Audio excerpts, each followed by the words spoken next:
35 சற்று அப்புறம் போய் தரையிலே விழுந்து அந்த வேலை தம்மை விட்டு நீங்கி போக கூடுமானால் அது நீங்க வேண்டும் என்று வேண்டிக் கொண்டு 36 வசனத்தை கவனித்து பாருங்கள்.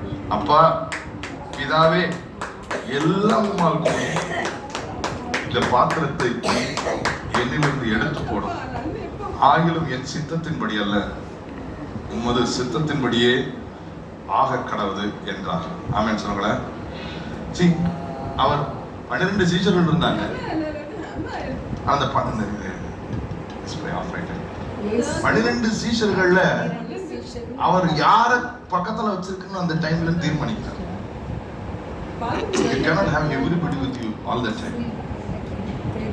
அவர் கரெக்ட் அந்த 3 பேரை கூட்டு போறாரு. அந்த 3 பேரையும் நீங்களும் ஜெபம் பண்ணு சொல்ல, வாட்ச் வித் மீ, நான் ஜெபம் பண்ணிட்டு வரேன். அவங்க ஒரு இடத்துல விட்டுட்டு அவர் தனிமையா தேடி போய் ஆண்டவர்கிட்ட போய் ஒரு சின்சியர் ப்ரேயர் பண்றாரு. அப்புறம் பிதாவே எல்லாம் மனதில் கூடும், இந்த பாத்திரம் என்னிலிருந்து எடுத்து போடும்.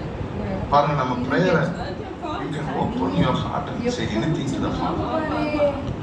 இப்படித்தான் சின்சியரா என்னால இதை செய்யவே முடியல ஆண்டவரே,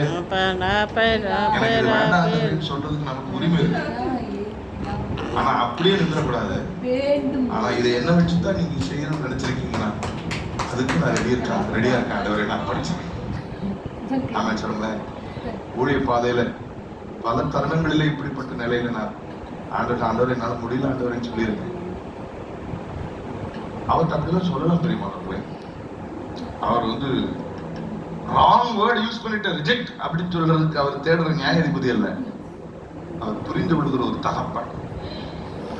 நீங்க தாயின் கருவில உருவான போதே உங்களுக்கு பேர் வச்ச அழகு பார்த்த ஒரு நல்ல அப்பா. ஆமா சொல்லுங்க. உம்மை போல புரிந்து கொள்ள யாரும் இல்லையே, உம்மை போல அரவணைக்க யாரும் இல்லையே, உம்மை போல புரிந்து கொள்ள யாரும் இல்லையே.